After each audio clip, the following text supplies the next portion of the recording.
Hey, hey, hey, what's good, fam? It's Tuesdays with Tawana. What's good? Just setting up here and getting us ready for our community time together. I am Dr. Tad, your host and your curator for Tuesdays with Tawana, where we build community one womanist episode at a time, right here, live every Tuesday at 2 o'clock Eastern Time. We also turn this into a podcast for your listening pleasure later, whether you're doing dishes, doing some work, driving in the car. 30 minutes of thought-provoking conversation and engagement. And how do you engage on Facebook Live? I'm glad you asked. You pop your name, greetings, questions, comments, um, and I will insert them into the narrative. And just in case you hear some beautiful noise in the background, it is my beloved grandchild, Eli. And we could just go, let him do what he do. That's the beauty of being, having Black boy joy and just being who you be in this moment. So thank you for joining on today. I truly appreciate it. And today we are going to have some deep, diverse conversations. Today, our theme is six shots, and we're going to talk about the different variations of six shots. And then we're going to talk about, some serious matters that require your attention, your uh, openness to healing through community and in community. Um, a conversation that may be challenging for some, learning for others. So let's get it popping. We got less than 30 minutes to make this happen. So let's start with my inspiration behind the theme six shots. So, six shots. So let me just pull up this article. U.S. Airman Roger Fortson killed by deputy in his own home. 23-year-old killed in his own home. He Fortson. We're going to continue to speak his full name, Roger Fortson. Roger Fortson. Roger Fortson was killed. He was 23 years old and he was in his home in Fort Walton Beach, Florida, when he was shot by an Okaloosa County Sheriff Office deputy, according to authorities. So basically, there was a complaint, some sort of complaint of arguing or noise in an apartment. It was unidentifiable, the apartment, the person, the voices, all unidentifiable. Authorities go to uh, Roger Fortson's apartment and, they knock on the door or ring the bell. They knock on the door and they move away from the peephole. Now, y'all know I watch Law and Order SVU all the time, and usually police officers don't stand in front of the door just in case there is gunfire because they don't know what's happening on the other side. Get it? So when Roger Fortson opens the door, he does not open the door with his weapon pointed at the people on the other side of the door. He stands in a way for protecting himself in his own home, which is his right, his constitutional right, not only to bear arms, but to also protect himself and his home. And there were 6 shots fired on this 23-year-old, 23-year-old airman Roger Fortson. The complaint later on had nothing to do with Roger Fortson, had nothing to do with his conversation on the phone at the time, had nothing to do with him, his apartment, the door they knocked on, and our beloved was killed by 6 shots. Hey, Dr. Sherry. Good afternoon, beloved. Thank you for joining. 6 shots, 23 years old, several law enforcement outside of the door. And once again, going to a door that they're not sure where the actual um, commotion is happening. 6 shots. And if you've seen the video, there's a black man, Black Beloved, on Instagram, and I posted it as a reel. If you don't follow me, I'm the Dr. Period Tad on Instagram and on TikTok, and I reposted it as a reel because he intensely does a dramatization of the moment. And I still can't understand the 6 shots. Not put your gun down, whatever law enforcement is supposed to say. They chose to speak through 6 shots, which is what we are dealing with in America. They see the color of our skin and automatically believe that we are a threat. This perceived threat is killing us mind, body, and spirit. And it killed our 23-year-old beloved Roger Fortson, who was serving this country that, in my opinion, didn't even deserve his protection, didn't deserve, and some people make decisions to go into the military, no judgment. I just don't agree, and that's okay because in this space, we are curious about each other. We are curious about decisions we make. We are curious about what we can do to add value, to help, to support one another, and not look to others for our freedom and our liberation.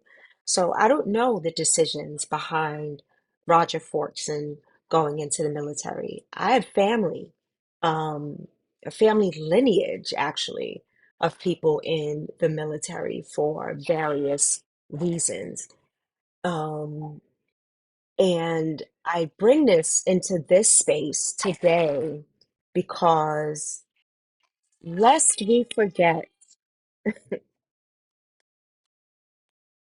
the tragedies that continue to happen to us, whether it's someone knocking on the wrong door, looking for their sibling, someone sleeping, someone walking, someone jogging, someone at a barbecue, someone driving with their family, single women, single black women, black men, black families, black beloveds.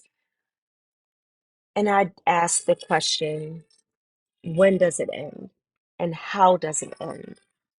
And people talk about, oh, we're always talking about race. Yeah, because we live it every day.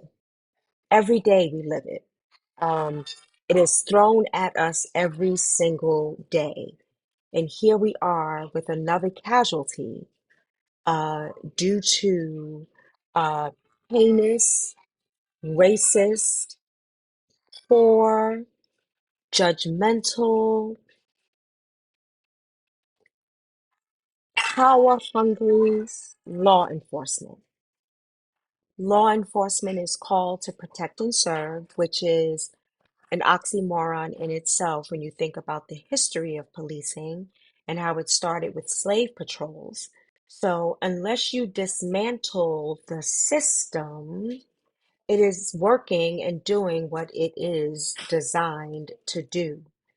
And quite frankly, when we talk about defunding the police, and yeah, because the system needs to be dismantled, because we are dying at disproportionate rates. We are being murdered, excuse me, at disproportionate rates as it compares to other ethnic groups.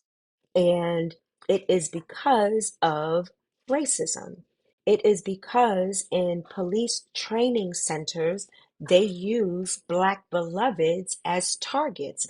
They are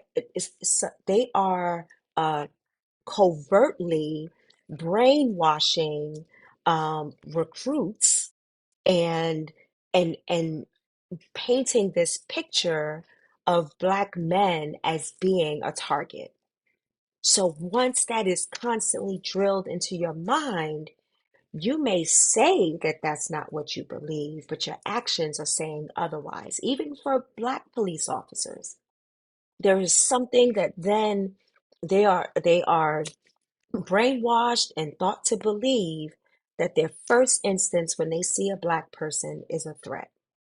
So we not only when we dismantle the system, we're talking about the system behind the scenes, the training practices, and this is why they're getting rid of DEI because they don't want that to happen. They don't want us to be seen as human beings. They don't want us to be seen as divine. They don't want us to be seen as valuable human beings who are the creators of almost everything that we use to live day to day. Right now, we are dealing with a heinous situation in Sudan where they have cobalt, and that mineral is what we use primarily for other things, but primarily for cell phones. So we can't even talk on a cell phone without the natural resources in our beloved Sudan. And now you find that they are also, it's not only Palestine that is under genocidal attack, but it is also Sudan. It's also Congo.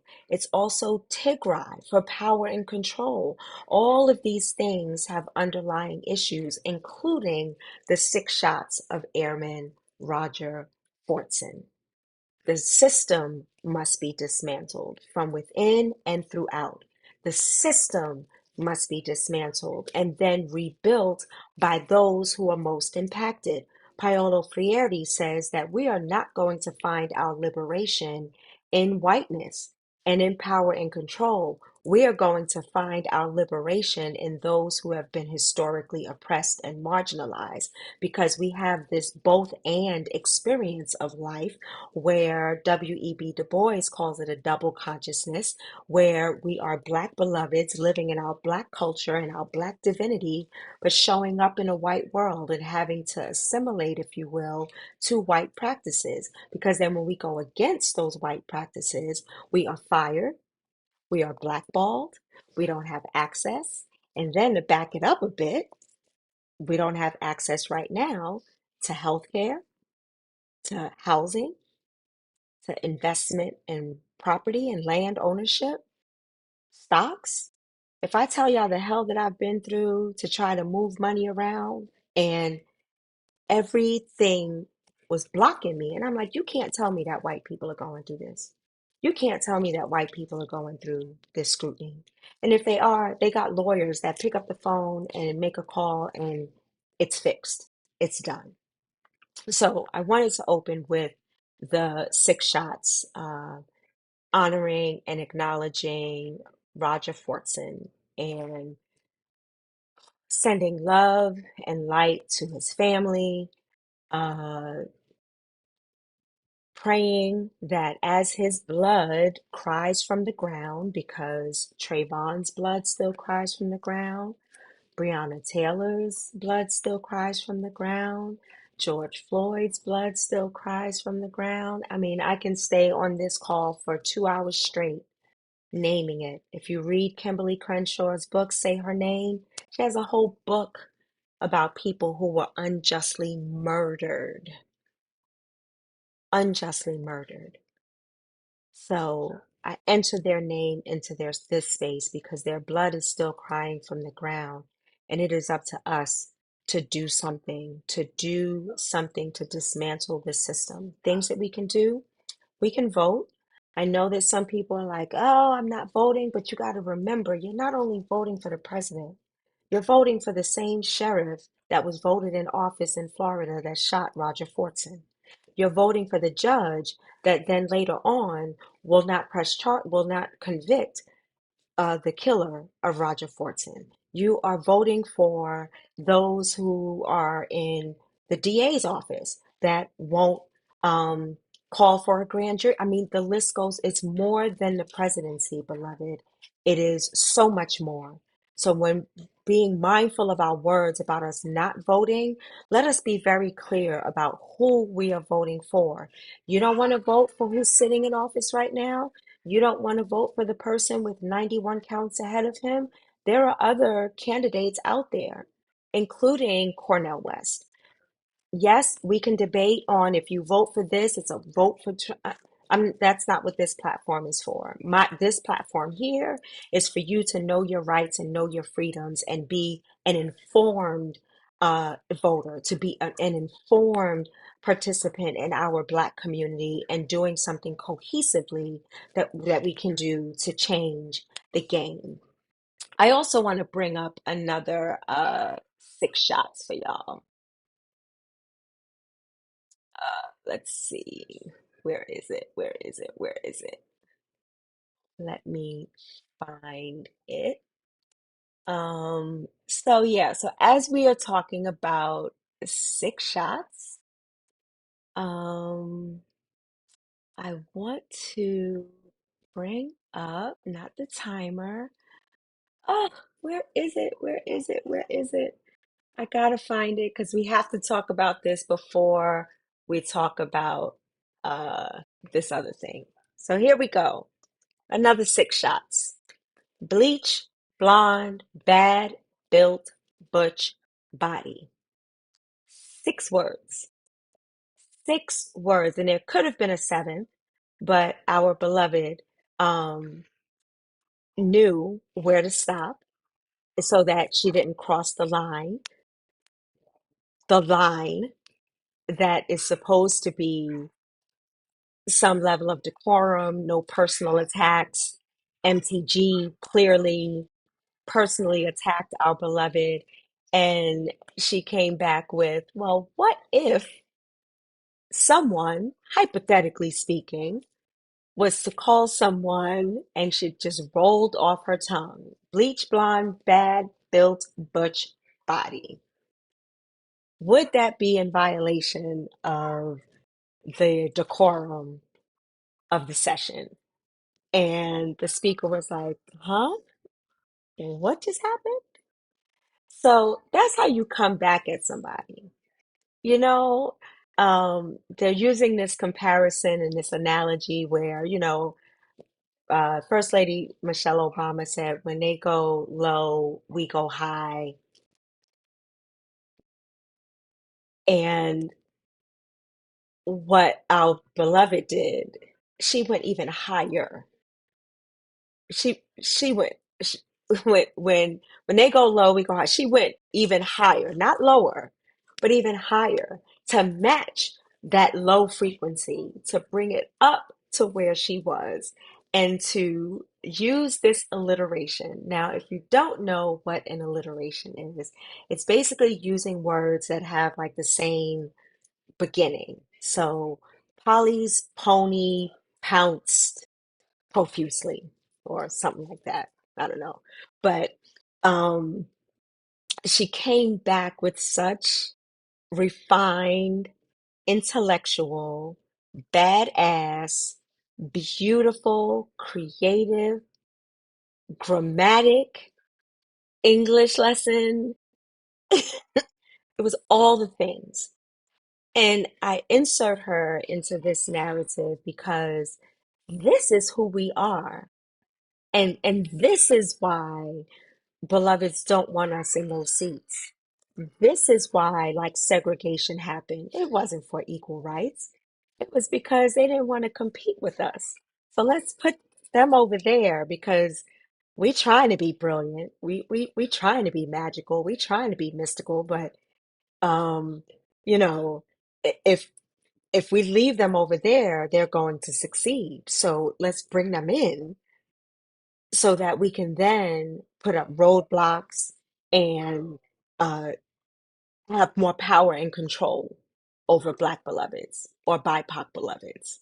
So I just wanted to honor our beloved from St. Louis. Uh, yeah, wanted to honor her for that. So for our next few minutes together, I do want to talk about Diddy. As many of you know, on every single broadcast across the screen, I have the domestic violence hotline and the suicide lifeline.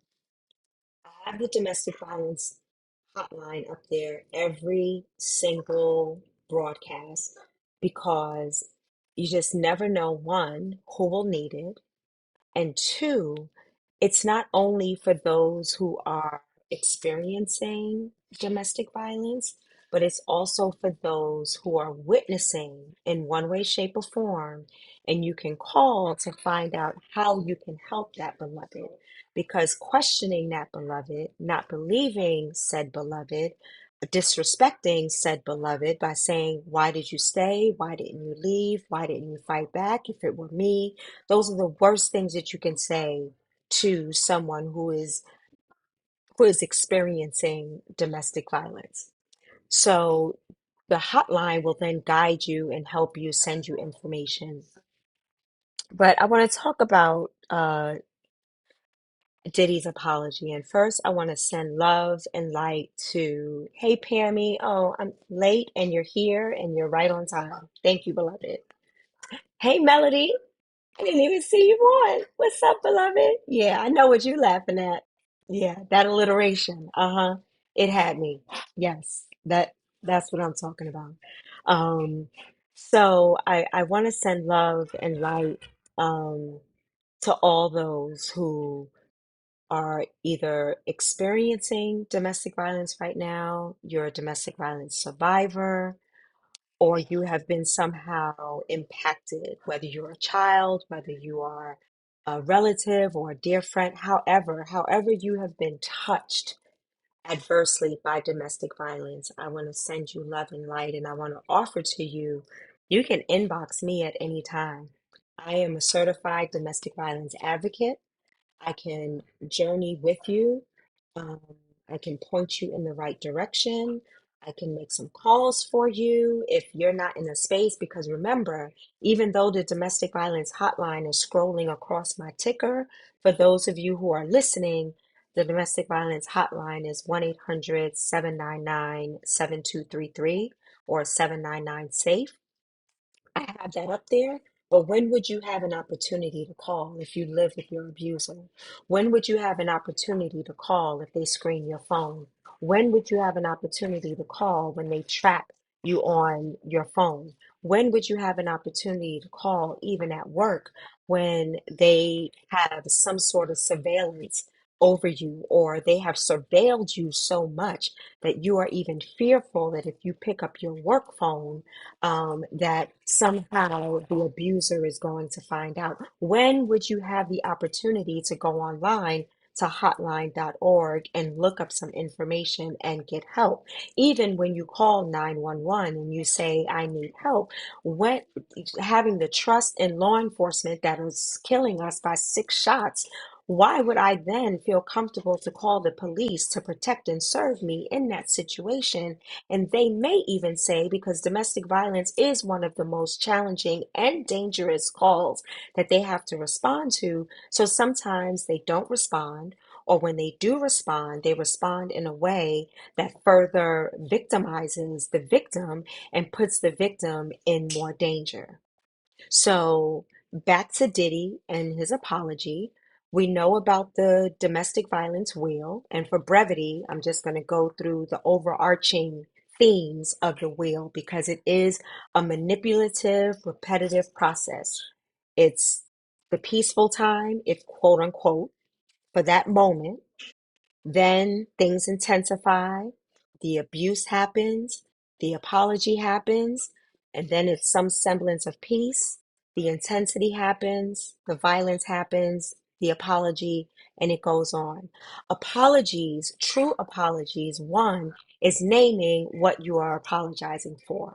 Two, a true apology is committing to changed behavior. So I apologize for saying this to you, knowing that it hurt your feelings, and I am going to stop saying that. If I misgender you and you say, Tawana, you keep misgendering me. These are my pronouns. I'm sorry. I do apologize. I misgendered you. I did not mean to cause harm, and I am going to do the work necessary to make sure that I use proper pronouns when I see you, beloved, because it's not about me. So what Diddy did was again very manipulative, and it's stuck on that domestic violence wheel. Even though this happened back in 2016, I don't want to hear get over it because there are some scars that cannot be seen.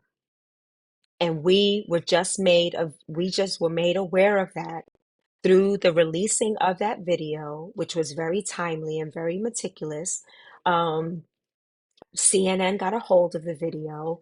This is past the statute of limitations, which each state needs to fight. Nonprofit organizations, activists, community advocates they have an opportunity to come together and change that statute of limitations because the healing that needs to occur, the the the healing that needs to occur, there's no time limit and there's no time constraints. um and there's a lot of work that I had to put in to be able to talk about this and then to become an advocate for domestic violence, those who are impacted by domestic violence, being an advocate. So had to go to therapy, had to go to counseling, had to go to training, had to address my triggers, had to talk about what happened to me. How did that happen? How did that situation come into my cipher, into my space? Not that it was my fault. Um, and how did I not, what is it about me that I didn't see that? And it's not a judgmental thing. It's not a degrading thing. It's not a demeaning thing. It's not a shameful thing. It's really coming to terms with what do I need to do to avoid this from happening again? How can I love myself more? How can I honor myself more so I can teach you how to do it? And if you don't know how to love me the way I know I deserve to be loved, then I can't rock with you. And so what Diddy did was tried to get, first of all, he lied again. And that's what manipulators do. And not only did he lie, hey, Candace, good afternoon, beloved. Not only did he lie, because he already said that he didn't do it, now he comes on and it's real scripted and it's on a Sunday and it's on a day to cause distraction, to talk about, I'm sorry, I had to seek help. Well, did you get help? I had to seek therapy. Well, did you get therapy? And I'm sorry, but I'm not asking for forgiveness. I understand that in the NDA and whatever agreement they had that he could not say her name, then use the ministry of silence and shut the fuck up. Don't say anything. Yes, Candace, narcissistic. That is it. That's the word I was very narcissistic. And this is what happens when people are, perpetrators. Very narcissistic, very focusing on power and control through rape, through physical abuse, like fighting, through financial abuse, holding on to money, making sure that you can't go anywhere, psychological abuse. Why did you make me do that? See, I didn't want to hit you, but your mouth gets you in trouble all the time. Very manipulative, very narcissistic. Seems like they're untouchable because out in the world, they out dancing. I grew up in the era when Bad Boy was popping, and quite frankly, I had no idea that he was even like this. I don't know, maybe it wasn't in my algorithm. I'm just hearing about all of this horrific stuff. Hey, Mother Carolyn. Oh, it's my pleasure. Yeah, taking the time to teach this. Absolutely. I wouldn't do it any other way. My daughter reminded me, I understand you have a topic, but I think you should address this. So I want to thank my daughter, Diva, for always being my light in the darkest times. So what Diddy did, and removing Diddy and the celebrity and all of that, and putting a person there, like a silhouette of a person, it's still not an apology. It's still manipulative. It's still narcissistic. It is still triggering. It is still trying to get power and control over Cassie, who has moved on. It is still trying to make themselves seem like they were the victim. Oh, I had to seek rehab. Well, rehab for what? For what? And then it's not like that was the first and last time that you did it. What you did was barbaric. And you continue to behave this way with your music groups, with women around you, with your other girlfriends. My daughter said they need to revisit what has happened to Kim Porter. And they need to revisit other fatalities that were around him, including Biggie and Tupac, because this dude was threatening people, and rappers are now coming forward because they feel like they have the courage to do so because other people are now affirming. Sometimes it's a very scary feeling to come out and to say something against someone, whether it's someone in the community or a celebrity, a big celebrity, because you don't know if people are going to have your back. That's why it's so important to make sure that you surround yourself with people that are affirming you, that are loving you, that are calling you in, that are speaking the truth, that are be able to that can be able to tell you like, yo, T, that was a little fucked up. I need you to rethink that. I need to rethink how showing up in this. And that's what you need in your circle. And when you don't have that in your circle and you just have yes people, you create people, you co-create people like Diddy.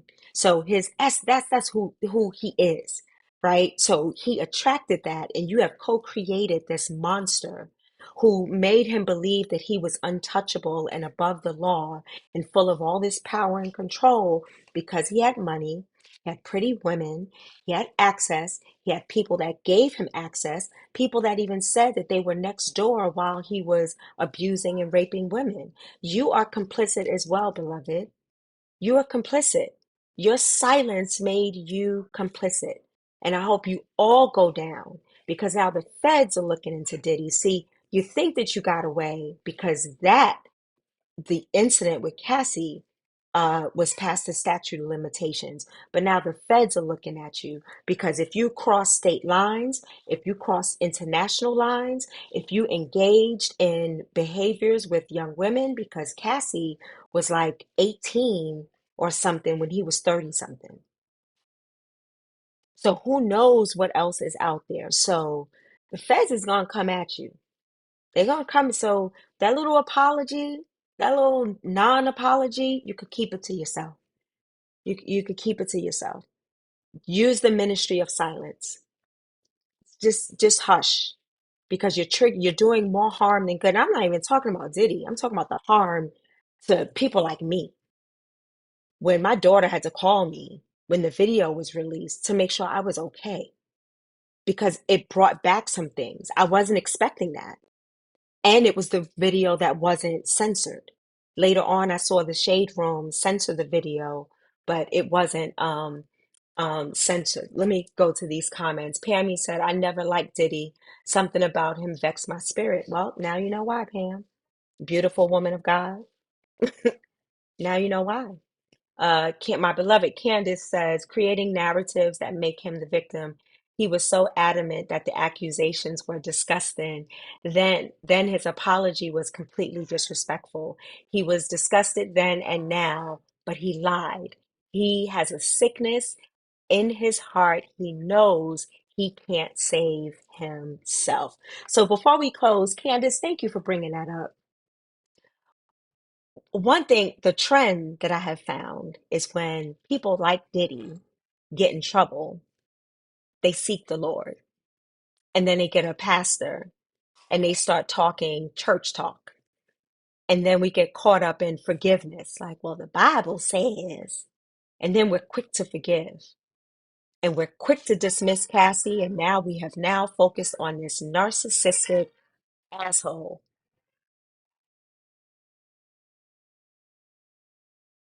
and we use the church to affirm this. The church has enough challenges with abuse and women of its own.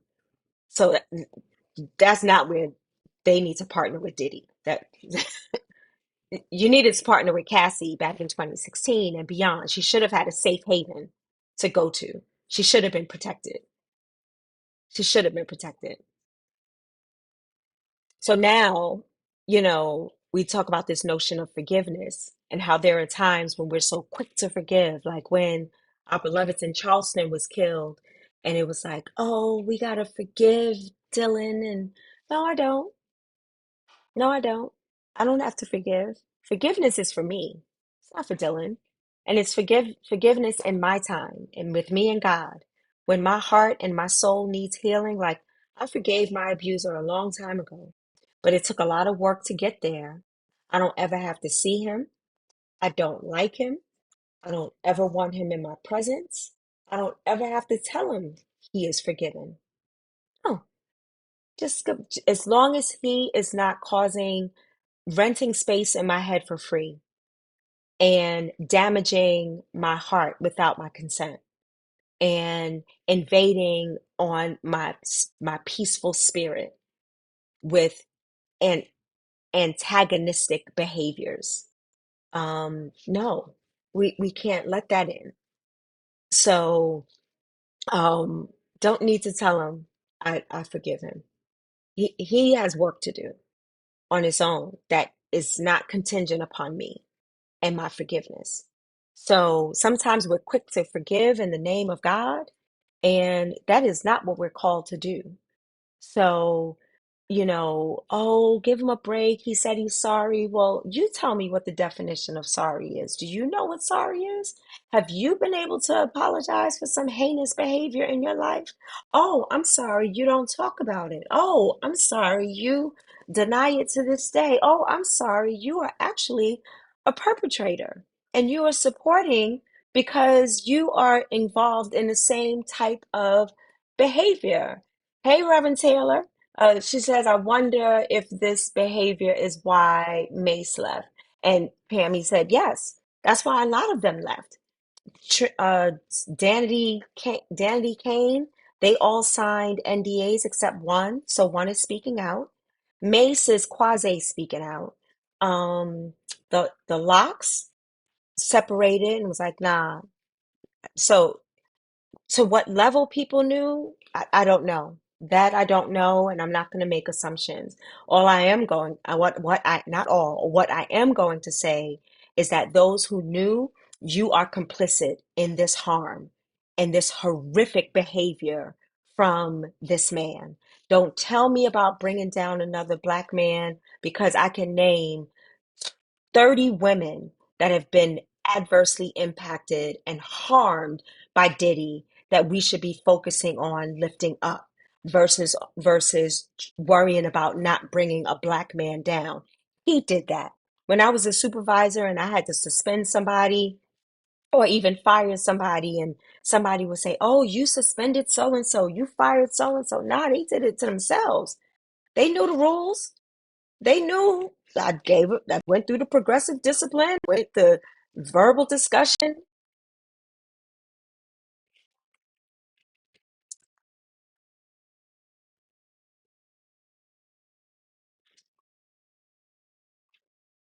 Sorry, y'all. I went the verbal discussion, the written dis discussion, short-term suspension, long-term suspension, fired. You did it to yourself. You didn't learn the first time. You didn't learn the rest 4 times. So done. So you, you did it to yourself. So I'm not bringing a black man down. No, I am going to lift up the brothers that didn't know that are coming forward and speaking out. I am going to lift up the women that have been harmed or know people that have been harmed or just black women who want to be in solidarity with other black women. I will lift that up, but I'm not giving attention to Diddy. I am naming this so that we understand what an apology is, what a manipulator is, what a narcissist is, what a domestic violence perpetrator looks like, how domestic violence is that horrific, and we must believe black women. Full stop. We must believe black women. I know not everybody is truthful. I know that there are men who are abused. I get all that. I get all that. I get it. And at the same time, right now, we are talking about 1 in 4 women, 1 in 7 men. We are talking about the deaths of black women, the magnitude of the death of black women as compared to the deaths of black men, which is disparaging. Candace says, "No, ma'am, God is the final judge. We are not required to accept bad behavior, and forgiveness does not mean forgetting. Character reference is of God. God's will is absolutely coming to pass. God is already in action. Silence is violence. God didn't like how everyone was silent nor silenced. We will watch God overcome the NDAs because no one can NDA."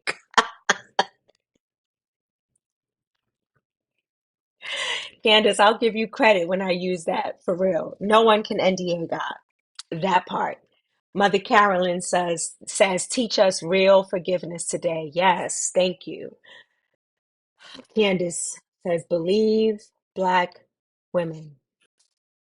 Believe black women." Full stop. We're always the one that's doubted. We're always the ones that are not good enough. We're always the ones that are questioned. The way we wear our hair, the way we dress, the way we put on our eyelashes, do the way for years. This is nothing new. This is nothing new. This happened in the 60s, the 50s, the cinched waist, the it's my body, my choice. This is why we're fighting for the rights for our bodies right now. You see how that rolls all together? From lashes to the right to my body. Like I could wear my hair this way one day. Tomorrow I might cut it off, wear a wig. What that my body, my choice. And that means that you don't have a right to put your hands on me. You don't have a right to manipulate me. You don't have a right to abuse me. I don't care if I'm the biggest bitch in the world. Don't rock with me then. You have no right to insert your power and control over me, my mind, my body, or my soul. Full stop. Mother Carolyn said the cost and casualty of our silence is horrific. Beloveds, in this teachable moment for Tuesdays with Tawana, if you don't walk away with anything else, beloveds, we talked about Roger Fortin and the 6 shots. We talked about the bet. See, I can't even say the alliteration without looking at the words bleach, blonde, bad built, butch body. Um, we talked about that. And we had to talk about Diddy and the fact that it's above me now. I am concerned with beloveds who were harmed and beloveds to avoid future beloveds from being harmed. Inbox me. This is what I do, beloveds. Breast cancer awareness and advocacy, and I'm certified in domestic violence advocacy. The hotline number is here, and I just want to rename. It's not that easy to get help and get access because some people don't even have the freedom to use their phone. They'll get a printout of the phone numbers and say, what's this 800 number? And they might even call it themselves. Let me tell you, I can do a whole show about the tactics that it's not easy to just leave. And that's the worst thing that you can say to anyone. If anything, say, beloved, I see you. How can I help? And I love you. And you don't deserve this. You are worthy. You are divine. You are beautiful.